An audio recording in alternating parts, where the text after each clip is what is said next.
I'll call this workshop, Jacksonville City Council to order, and I'd entertain a motion to adopt the agenda at this time. So moved. Second. Any discussion? All in favor, signify by saying aye. Aye. We'll start with the FY21 budget. Mayor and Council, good evening. Thank you very much for joining us tonight. Several weeks ago, questions were asked regarding our general fund balance. That's basically the city savings account. So Gail is going to review information on that. Then we're going to be discussing with you the FY21 budget. So Gail, please. Good evening. This first slide gives us a depiction of the amount of fund balance that we budgeted each year, and then how much we either used or added at the end of that year to the fund balance.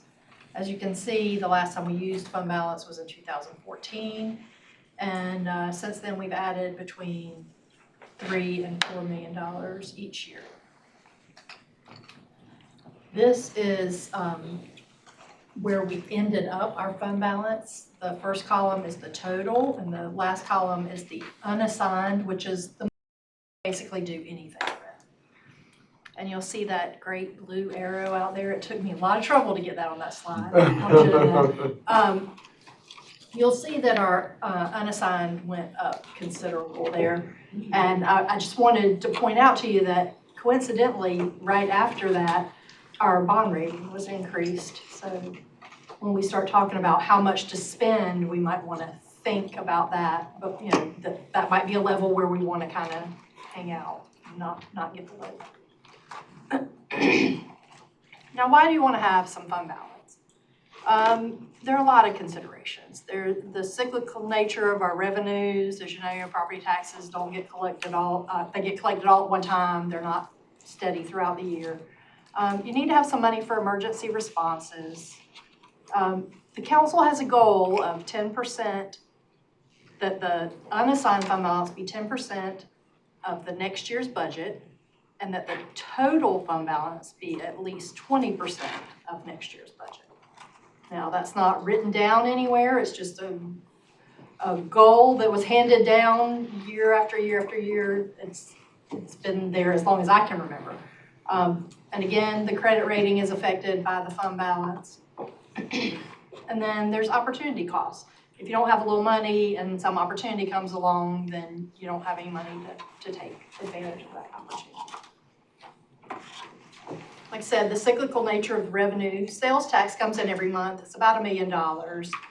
But the property tax comes in from the end of October through mid-January. And that's the bulk of our revenue.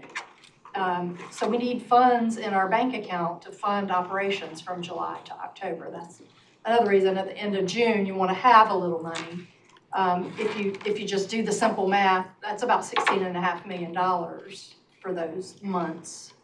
And the sales tax coming in is only $1 million a month. So we need a little money. The other reason we need money is emergency response, hurricanes. Florence, we upfronted $9–10 million, and we were able to get the city open, as Dr. Woodruff has said, and back in business. If we had to wait for someone else to provide the funds, we would not have been back in business like we were. Just real quick, of that $9 million, roughly how much has been reimbursed at this point? Just ballpark. Over half of it. We're negotiating some of the projects. We have different opinions of whose responsibility some of the streets are. I don't know why, but FEMA has said that Federal Highway Administration ought to be paying for some of the streets that we think are our responsibility. So we're going back and forth with maps and showing them, you know, that these are owned by us, not. But there are a number of projects that are still in different stages of funding or not funding. It's a process. It takes a long time. Even the quickest money we got back was probably 6 months. And that was easy stuff that other people prepared and we just submitted.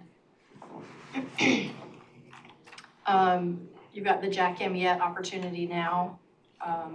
Unfortunately, that was damaged, but now you have the opportunity to do something different there.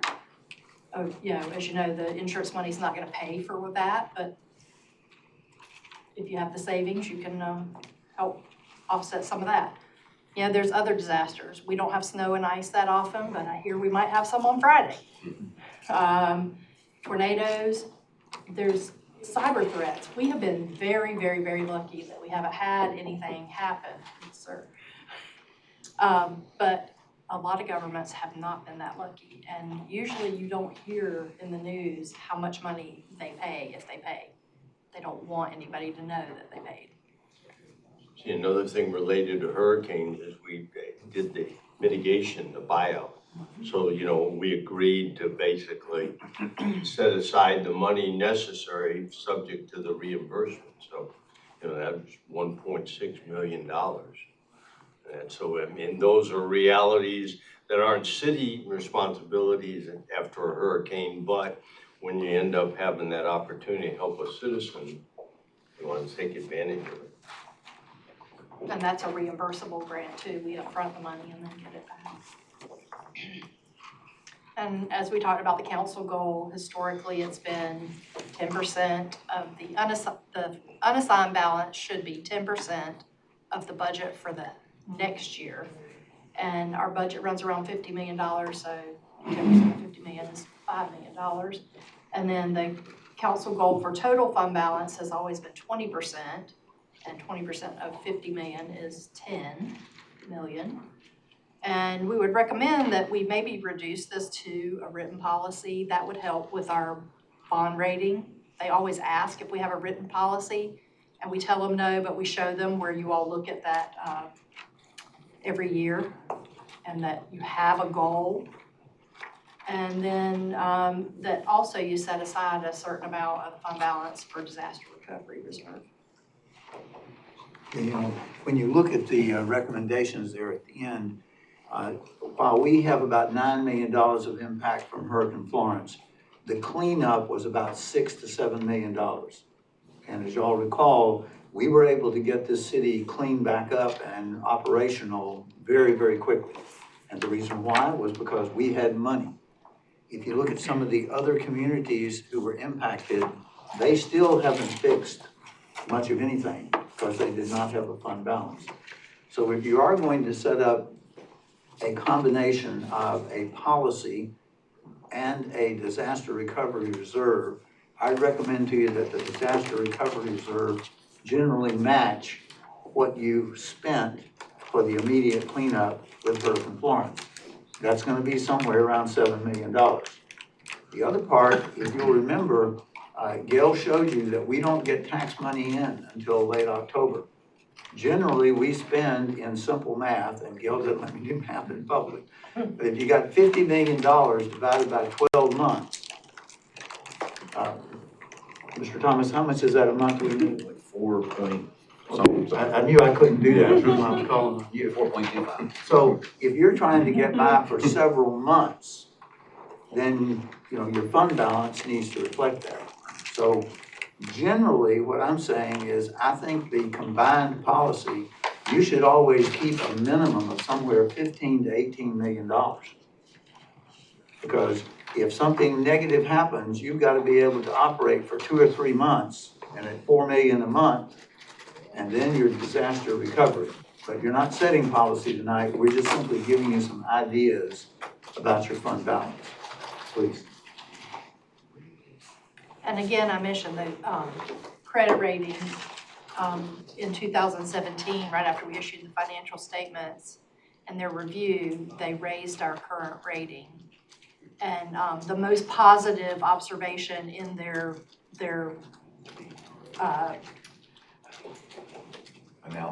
analysis, thank you, was that our fund balance compared to revenue surpassed the U.S. median. They're always concerned that we have only the military, that's our big employer, and it drives our economy. As well as Dr. Woodruff explained to them that they are not picking up Camp Lejeune and moving it, they hear BRAC and they're saying, oh, you know, that's a danger to your economy. And it's, no matter how well you explain it to the people, that it's It's one of their tick marks, is Sure, that's they not see- They good. see it as we're not diverse. Right. That's the big problem, that we're not diverse. So the fund balance is the big thing that keeps our credit rating where it is. And then there's opportunity costs. There's partnerships that come along, like I said, Jack Amiette. We've talked about paving, any other thing that you all can think of. If we don't have the funds there, we can't take advantage of something when an opportunity comes along. Any questions about your fund balance at this point? What was the total unrestricted again? Could we have those first two slides made available to us in a hard Absolutely. copy or made part of the budget package, whatever y'all. We'll get those to you tomorrow. What was the unrestricted? About 25 25. million. Okay. Well, for the next many meetings, we're gonna be talking about the budget. And what we wanted to do tonight was to give you the assumptions that Gail and the management are working upon. And if you disagree with any of the assumptions, we need to know. So for example, you can see that the first assumption is the tax rate's gonna stay exactly as it is. Anybody disagree with that assumption? Good. Mr. Thomas, are you good with that assumption? I'm not sure. Okay. Go ahead. Now, the second assumption, the first assumption, Gail and I said, well, we're gonna bet, a dollar that that's not gonna change. The second assumption, though, no loss of revenue for current year actions by the county or by other local governments. I want to remind you that every time because of the sales tax distribution, which is the third assumption, no change in the distribution formula for sales tax. If one of our sister governments, the county or one of the municipalities, raises their property tax, and we do not, they get a benefit of getting more of the sales tax. Now, I've never agreed with that, but hey, that's the law. John tells me all along, Rich, it doesn't matter whether you agree with the law or not, the law is the law until the law is not the law. So we're assuming that we will not have any negative impacts on our sales tax by anything that the county or the other governments do. The fourth assumption is we will have modest fee increases in certain city services. And I'm talking about nickel and dime increases. Maybe a little increase in a building fee, there may be an increase in a zoning fee, but those increases in your fee schedule are going to be very modest. Keeping with the rate model, water and sewer rates will increase by 2.25%. Funding for fuel will be as previous years. As you know, we overfund because we don't ever want to get to the place where we get used to buying $2 a gallon gas and it gets back to $3 a gallon. And this is one of the parts in your budget that consistently allows us to add to the fund balance. Now, the next one is going to be unpleasant. Health insurance premium will be 25%. We passed along 15% this past year. And it may be less than 25%, but as we enter the budget, we can't be conservative. What does 25% represent? Well, I will tell you, you have a $5.5 million revenue. It's gonna go up by 25%. Now, simple math says that's $1.8 million. Now, that's not accurate math. Simple math is what I do. Accurate math is what others do. That's a lot of money. The 800 megahertz payments, you made the decision this past year, which we recommended and you concurred in, that the 4-cent capital reserve will pay the 800 megahertz cost. This year, it's about $700,000, and so in FY21 and in FY22 and in FY23, we will continue to make those payments out of the 4-cent fund. And that's the end of it, 23. Correct. But those are again, these are our assumptions. If you disagree with any of them, let us know. The general fund will continue to subsidize the solid waste fund. That's about $1.6 million that we transfer because we do know that our customers, our residents do pay $10 a month for the fee, but it does not, or for the service, it does not cover the full service. There'll be a $200,000 contingency fund in the general fund. Now fortunately, we hardly ever touch that.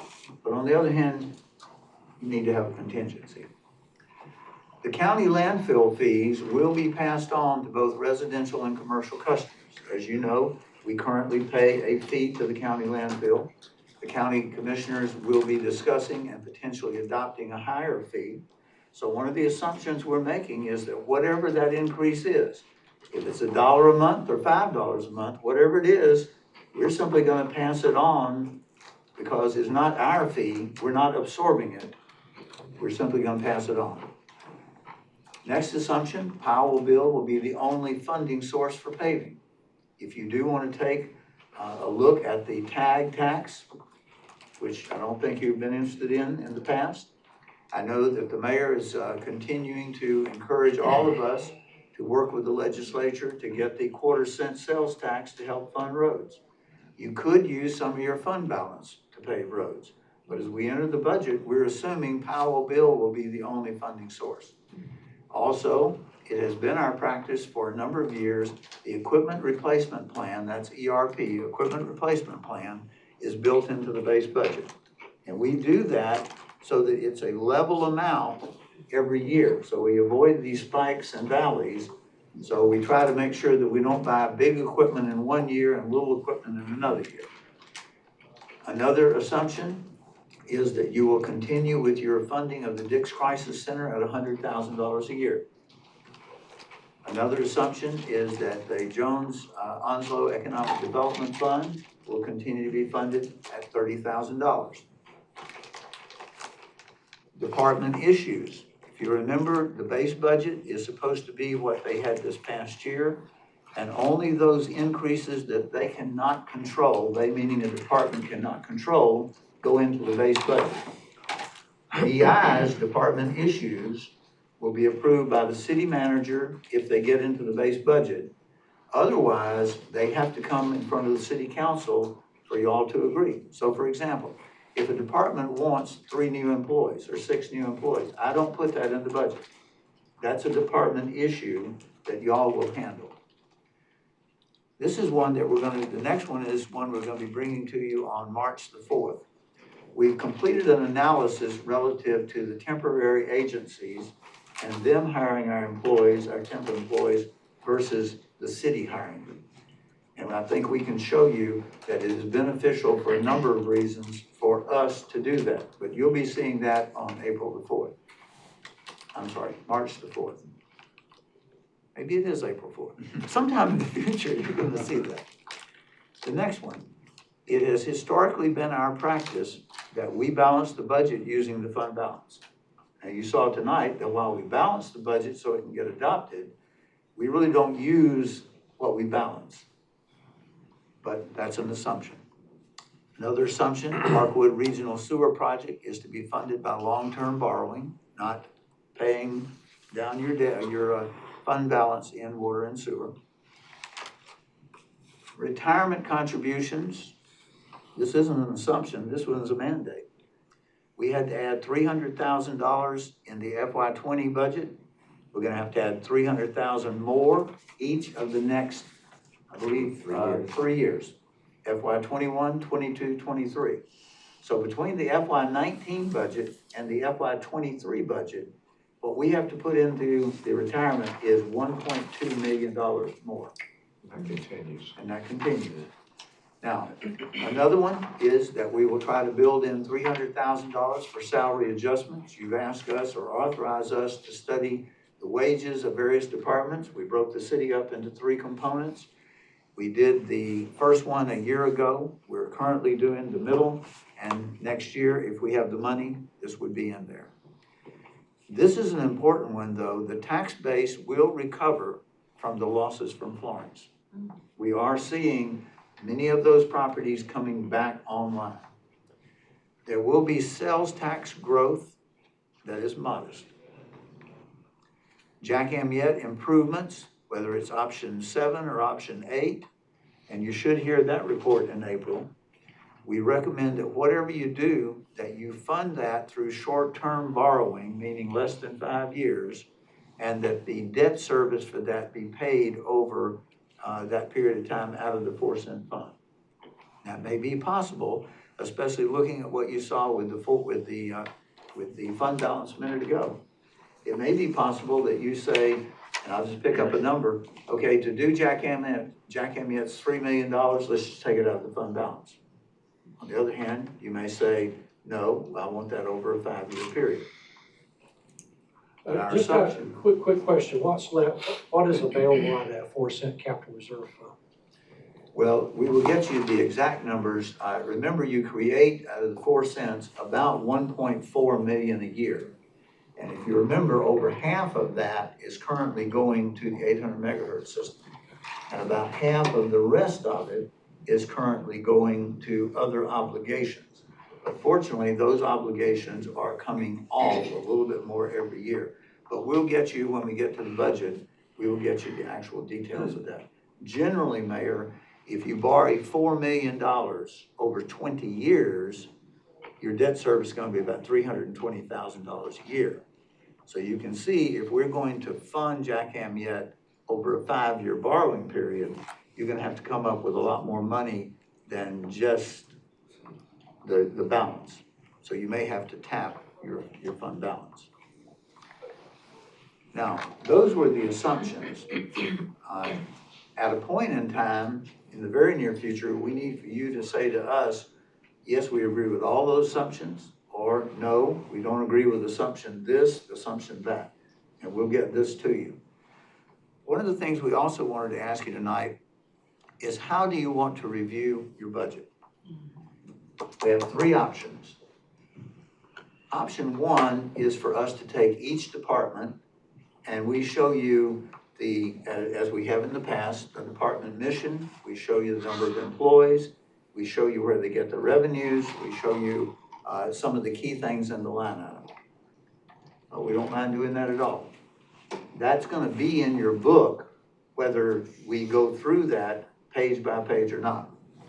Option 2 is to take the small departments as roll-ups. What does that mean? Roll-up departments are, and I'll show you that in just a minute, so let me move forward. Option 2 is the small departments as roll-ups, the larger departments in detail with departmental issues. Option 3 is the base budget, which is all the departments, and then major increases and department issues. Let's look at option 1. Again, you'll do it 1 department at a time. We'll discuss the department issues, eventually to finalize the budget, and eventually adopt it. Option 2, you will take the small departments, such as the city attorney, clerk, manager, mayor, council, metering, and several others. And what you'll see is, for example, city attorney, here's what the number was for FY20, or FY20, and here's what the number is in 21. And what you'll find is in John's department, it went up $8,000 or $15,000. Well, the increase is primarily things that he can't control, like computer costs and those type things. So what you'll see in option 2 is on 1 page, or maybe 2 or 3 pages, just departments and a comparison of FY20 versus 21. If you had any questions in detail, for example, let's say, okay, in the metering department, why did it go up $50,000? Well, we give you that information. When you get to option 2 for the larger departments, though, that's where you really spend the money, and that's where you really have the opportunity to understand a lot of line items. Those would be things like JPD, Fire and Emergency Services, Water and Sewer, the larger departments. Then you would also review all department issues, you'd finalize the budget and adopt it. And then option 3 is the base budget balanced by the manager, discuss major issues in the base budget by department, departmental issues, finalize the budget and adopt it. It's your budget, it's our responsibility to present it. So however you decide you want us to present it, we're prepared to do that. We just don't want to waste your time or others' time. But on the other hand, looking at how you spend the taxpayers' money is never a waste of time. So you can give us direction on that. Then let's look a second at the schedule. April the 7th, the books will be ready and we'll pass it out with some general information. We're gonna give all of this to you. This will all come to you tomorrow. On April 14th, 21st, you'll have workshops. On the 21st, you'll have the required public hearing. Obviously, the public hearing is simply to give people an opportunity to tell you how you should spend your money. It's not a public hearing that shows the adopted budget. The 28th, and then in May, the 5th and 12th, the 19th, potential adoption on the 19th, the 26th, and then potential adoption on June 2nd.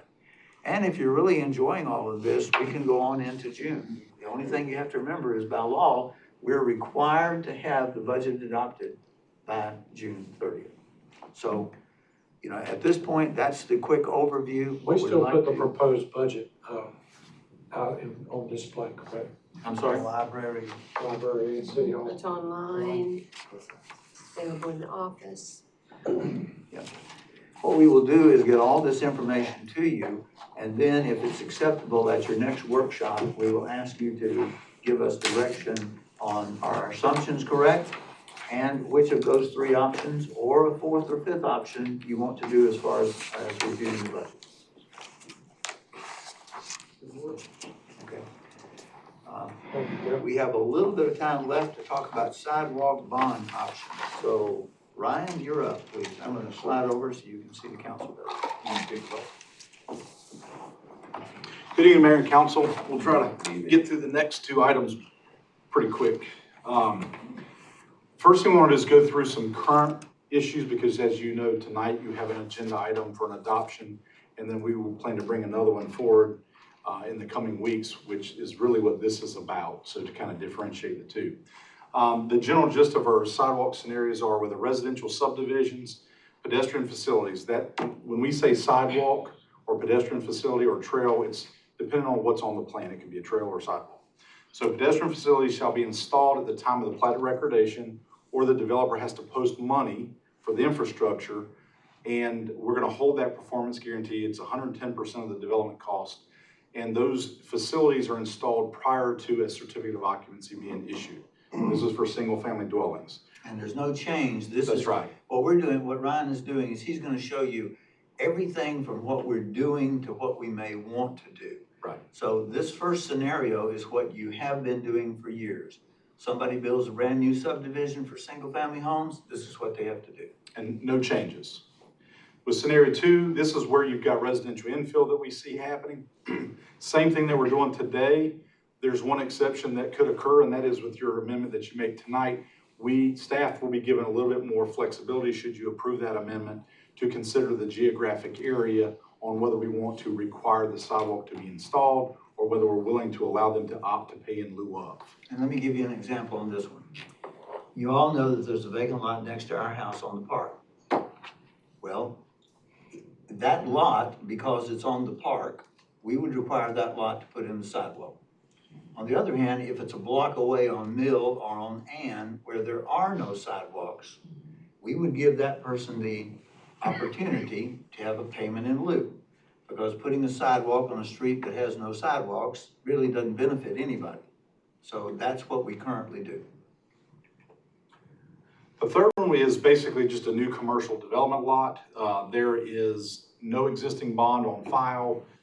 Prior to the development plans or with the development plans, the site plan has to identify whether it be a trail or greenway. There's a note that's on every plan that we approve, and it talks about sidewalks or trail and green, whichever one is applicable, shall be installed and free of cracks or breaks prior to the issuance of a certificate of occupancy.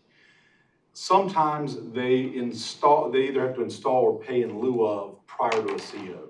So once again, new commercial development, we are dealing with these facilities one way or the other. Installation or payment in lieu of. The opportunity 4 is commercial subdivisions. As we all know, Gateway Marketplace, Western Forum, Freedom Village commercial development. That was a commercial subdivision where they took a large tract of land, cut it up into parcels. With that development proposal, they have to note the plans, and they also have to provide a performance guarantee.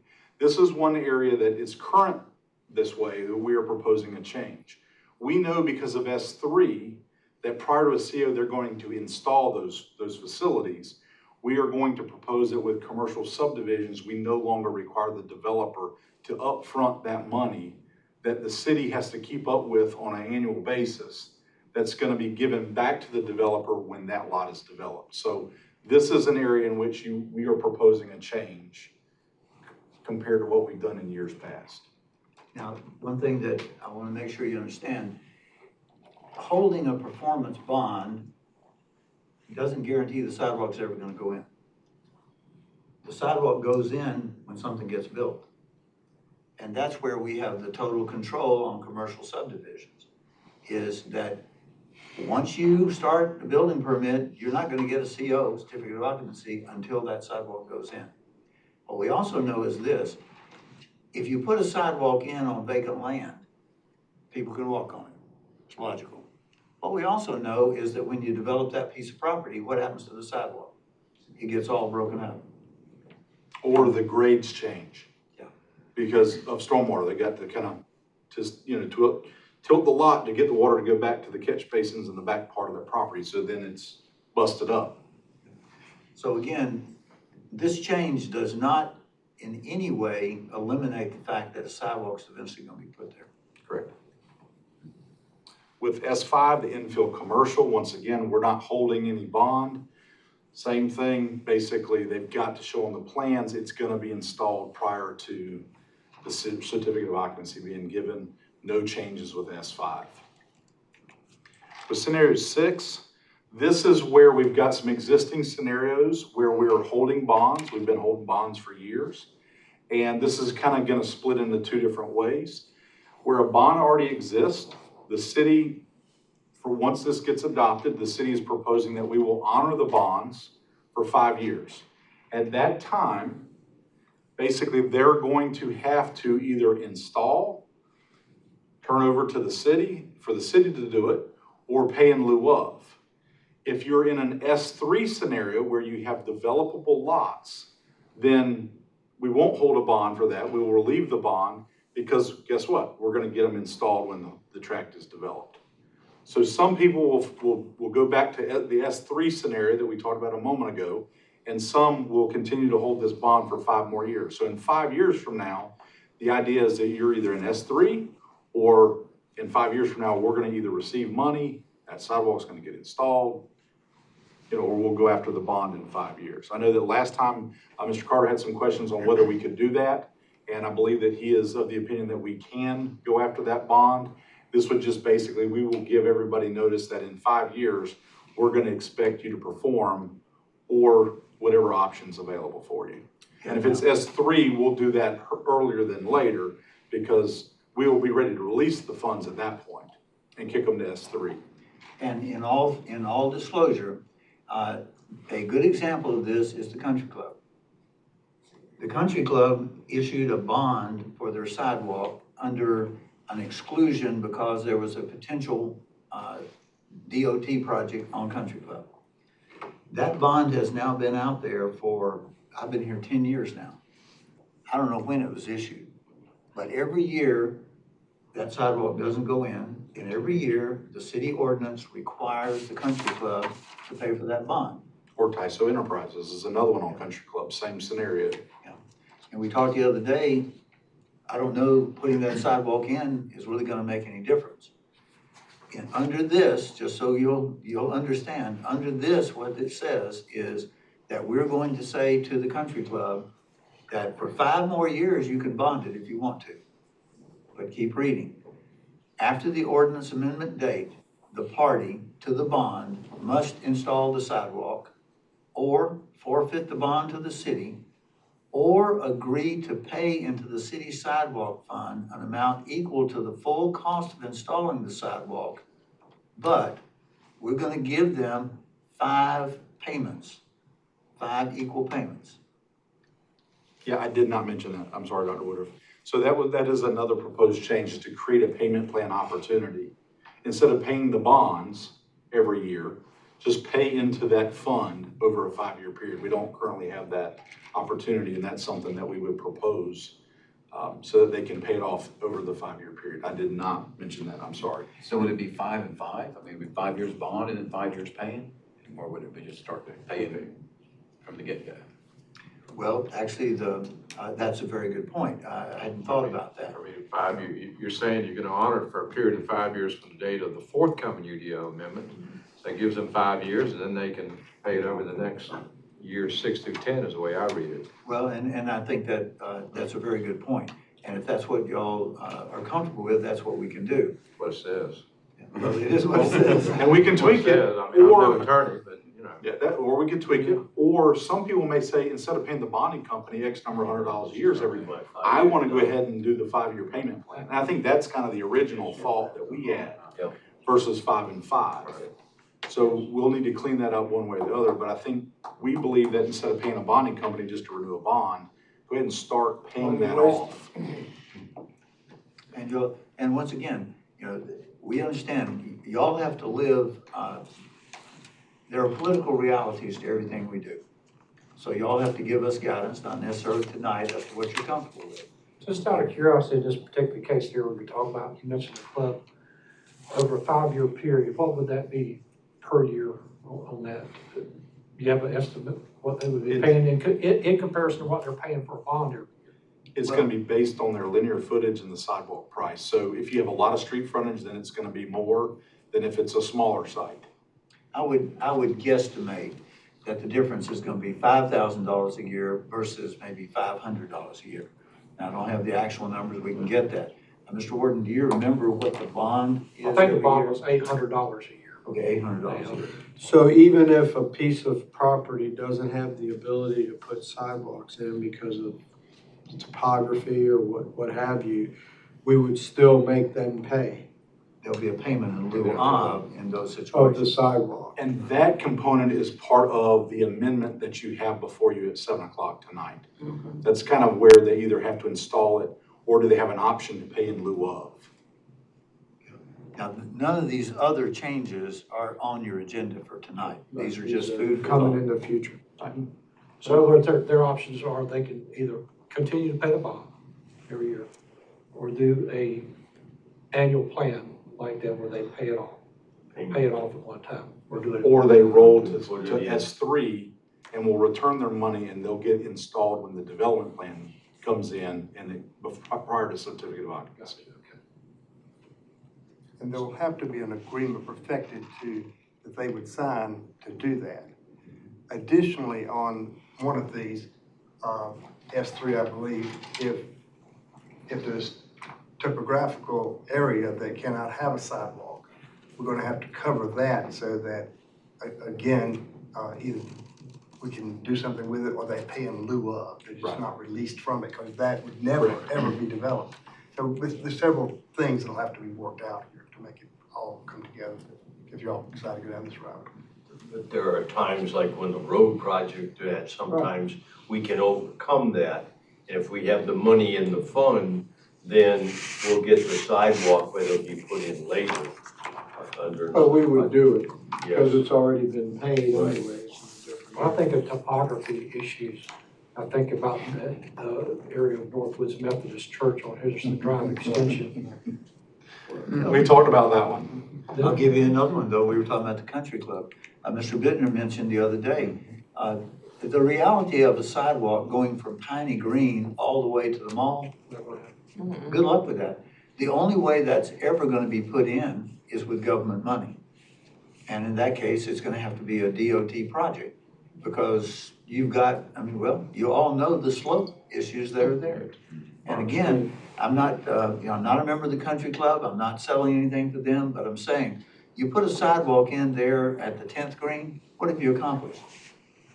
You checked a box, but you really haven't accomplished anything. And even where developers have done this, and one great example is between Cheddar's and where Miss Sullivan's restaurant used to be, where you've got a bridge over that. That goes. That's the city's now. I mean, that's our responsibility when those timbers start failing, and I think there's other issues under the bridge, et cetera. So, to have continuous connectivity, in theory, is good. But sometimes in reality, if you don't dictate exactly how it's done, can come back to haunt you as far as maintenance and other issues that come from that. I'll take these things under advisement. We're getting real close to time, so if Ryan if it's okay with you, is what I'm saying, let's postpone 3 and 4. We'll get all this to you. It's all food for thought. Okay, thank you. Good stuff. Motion to adjourn. So Second.